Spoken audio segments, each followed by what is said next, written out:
penggagas dari berdirinya AAM atau singkatan dari Akademi Akuntansi Mahaputra Riau. AAM itu berarti Akademi Akuntansi Mahaputra Riau. Saya sudah datang ke sekolah-sekolah di Riau Daratan untuk memperkenalkan Akademi Akuntansi Mahaputra Riau. Oke, berarti ini waktu.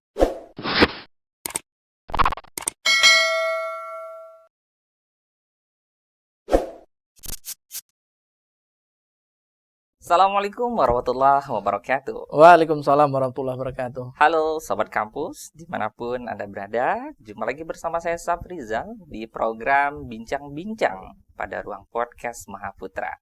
Hari ini merupakan sesi yang sangat luar biasa dan juga sesi yang dinanti-nanti oleh kita semua dengan menghadirkan salah seorang narasumber yang sangat luar biasa tentunya ya sebagai salah seorang pendiri AAM ya yang menjadi cikal bakal terbentuknya STM Mahaputra Riau. Mungkin kalau kita pandang-pandang dari sini ya, ada bapak-bapak nih di depan saya, pakai jas rapi, pakai dasi gitu ya. Mungkin langsung aja kita sambut, ini ada Bapak Masril SEMM ya. Ya. Oke, apa kabarnya Bapak hari Alhamdulillah ini? Baik Pak Safrizal. Nampaknya sangat ceria ya Bapak hari ini ya. Rambut masih klimis ya, sangat luar biasa. Baik Bapak, mungkin kita ingin bincang-bincang dulu nih. Kan ada program namanya AAM ya. Mungkin bisa bercerita kepada kita sharing nih, sebenarnya AAM itu apa? Baik, terima kasih Pak Safrizal. Assalamualaikum warahmatullahi wabarakatuh. Waalaikumsalam warahmatullahi wabarakatuh. Selamat pagi buat kita semua. Terlebih dahulu saya menyapa Bapak Israwadi SE dan Bapak Dr. Ferdinand SE MSI yang merupakan adalah sebagai penggagas dari berdirinya AAM atau singkatan dari Akademi Akuntansi Mahaputra Riau. AAM itu berarti Akademi Akuntansi Mahaputra Riau yang didirikan pada tahun 1996 dan beroperasional pada tahun 1997. Oke, berarti operasional sudah cukup lama ya Pak ya? Alhamdulillah sudah cukup lama. Dan kuliah perdananya di tanggal 19 September 1997. Oh, ngeri kali ya, ternyata narasumber kita masih ingat. Kuliah perdananya masih ingat ya. Alhamdulillah. Baik. Harinya hari apa tuh, Pak? Harinya hari Senin. Oh, Hari Senin. Hari Senin. Luar biasa. Jadi gimana Pak ceritanya terbentuknya AAM? Pak Israwardi dan Pak Prinal ini merupakan dosen di kampus Universitas Bung Hatta, Fakultas Ekonomi. Dia merupakan dosen di sana. Dan beliau punya keinginan luhur untuk mendirikan sebuah perguruan tinggi, yaitu mendirikan sebuah perguruan tinggi di Pekanbaru. Setelah beliau menggagas dan merancang, sampailah akhirnya akan keluar izin AAM tersebut, maka saya diajak bergabung. Karena konsepnya adalah untuk teknis pelaksanaan kegiatan itu diserahkan ke saya. Jadi di akhir 1996 saya sudah bergerak di Pekanbaru, mulai mensosialisasikan akan adanya Akademi Akuntansi Mahaputra Riau, dan di awal tahun 1997 saya sudah datang ke sekolah-sekolah di Riau Daratan untuk memperkenalkan Akademi Akuntansi Mahaputra Riau. Oke, berarti ini waktunya mungkin sangat luar biasa lama Pak ya. Alhamdulillah lama. Tahun 96 digagas, kemudian action ada tahun 1997. Iya. Saya baru lahir Pak. Ya saya baru lahir itu. Jadi dalam kategori masih cukup lama. Nah ketika Bapak membangun AAM, apa sih sebenarnya visi dan misi tujuan daripada mengapa kita harus bangun gitu? Secara prinsip saya melihat dari apa yang dilakukan oleh Pak Israwardi dan Pak Ferdinand adalah ingin melahirkan para vokasi-vokasi, karena di tiga itu vokasi adalah lulusan-lulusan yang memiliki kemampuan akuntansi dan didukung oleh keahlian komputer. Itu dasar awalnya seperti itu. Secara prinsip beliau berdua awalnya itu tidak berkeinginan untuk meningkatkan status AAM itu atau akademi itu menjadi sekolah tinggi. Maka saya cukup lama dahulunya untuk mendapatkan izin melanjutkan tingkat dari akademi ke sekolah tinggi ilmu ekonomi Mahaputra ini. Sebenarnya izin itu sudah kami dapat dari Kopertis waktu itu, bahwasanya akan diberikan kesempatan dan peluang terhadap Akademi Akuntansi Mahaputra Riau untuk meningkatkan status menjadi sekolah tinggi ilmu ekonomi.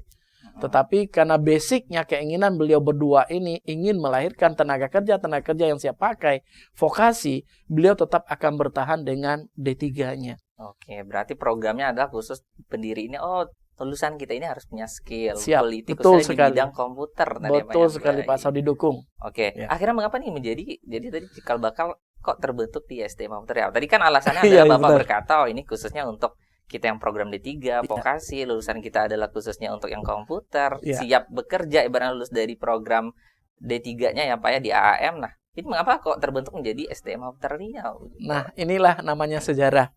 Inilah namanya Sejarah, waktu berjalan. Oke. Jadi setelah berjalannya Akademi Akuntansi Mahaputra Riau, yang pertamanya itu kita berkampus lokasi di Jalan Cepedak nomor 1. Dan setelah itu kita berpindah ke Jalan Paus. Dan setelah itu kita berpindah kembali ke Jalan Sudirman. Nah, berpindahnya ke Jalan Sudirman yaitu adanya penggabungan kolaborasi antara AAM Riau dengan IP Lepindo.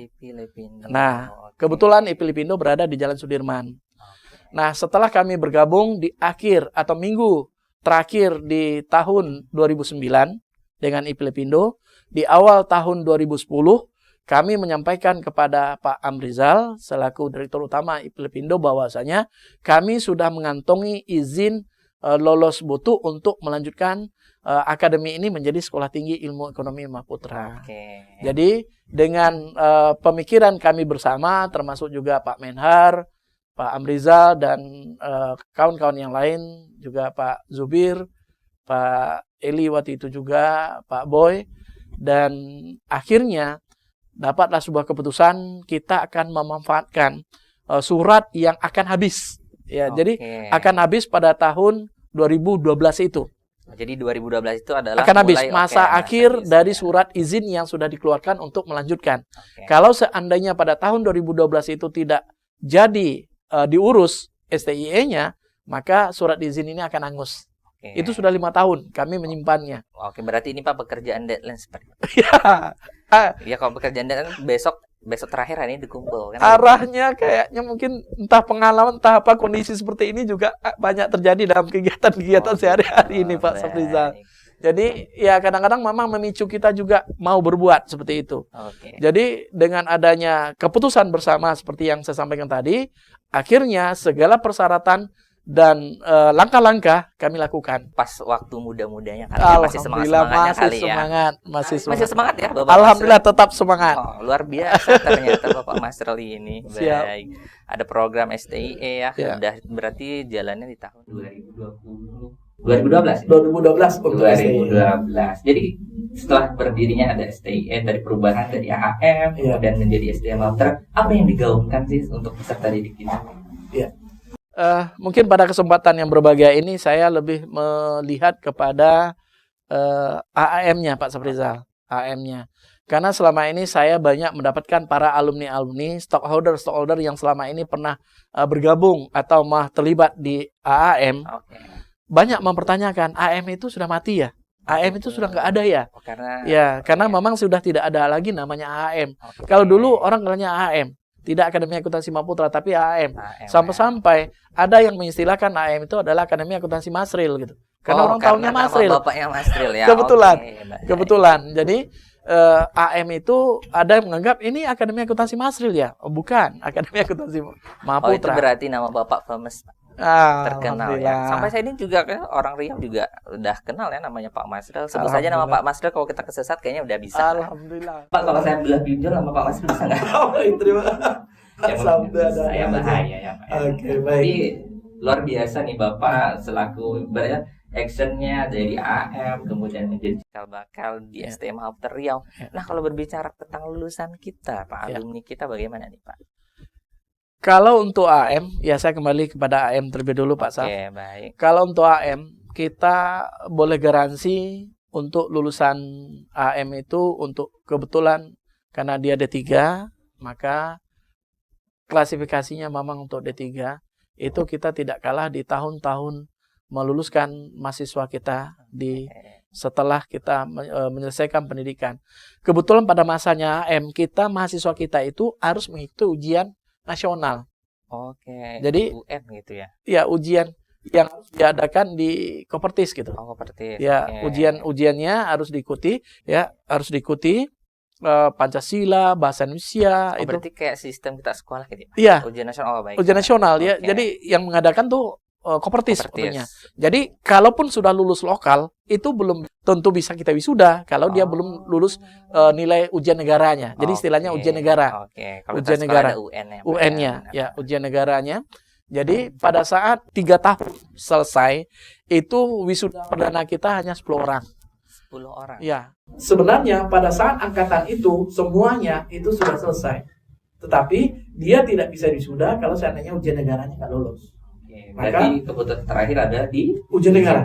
Ujian negara. Jadi ada 10 wisuda perdana yang kita lakukan. Nah, berikutnya ya alhamdulillah dengan klasifikasi dosen-dosen yang kita pakai, dengan pembinaan yang kita lakukan, mungkin alumni-alumni yang dari tahun pertama, kedua, dan ketiga itu merasa bagaimana ketatnya Pak Masril melaksanakan ujian UAS atau ujian semester. Oke, makanya tadi namanya adalah AM Akademi Akuntansi Masril. Karena Pak Masrilnya adalah penggagasnya, bagian dari penggagas yang baik. Luar biasa nih Pak, mungkin tadi cerita-cerita. Kemudian ada alumni, tentunya sekarang sudah banyak mungkin alumni udah jadi pengusaha, kabar-kabarnya seperti itu ya Pak ya? Iya. Berarti memang sampai sekarang masih eksis, tapi namanya bukan AM, tapi namanya adalah SDIM Muhammad Riau. Yang di dalamnya ada IPI ya Pak ya? Baik. Sekira udah nggak Pak petua yang perlu disampaikan nih kepada kita? Melihat dari pengalaman apa yang kita lakukan pada saat ini, saya mendapatkan sebuah kata bijak, yaitu tidak ada yang tidak bisa kita lakukan apabila kita mau mengerjakan. Dengan semangat, dengan semangat perjuangan kita secara bersama-sama, tidak ada yang berat untuk kita lakukan secara bersama. Oke, sangat luar biasa. Itulah prinsip dari seorang Pak Masril ya. Terima kasih kepada kita semua. Baik Pak Masril, mungkin sekian dari sesi kita untuk bincang-bincang. Mungkin ke depan kita bisa ngobrol lebih panjang, bagaimana bisa sharing lagi untuk pengalaman yang perlu kita gali bersama. Baik, terima kasih Pak Masril sudah datang di ruang podcast kita SDIM Muhammad Riau. Tentunya Bapak kami doakan selalu sehat dan harus semangat ya. Baiklah, itulah sesi bincang-bincang kita bersama Bapak Masril di program Ruang Podcast SDIM Muhammad Riau. Saya Sapri undur diri dan wassalamualaikum warahmatullahi wabarakatuh. Waalaikumsalam warahmatullahi wabarakatuh.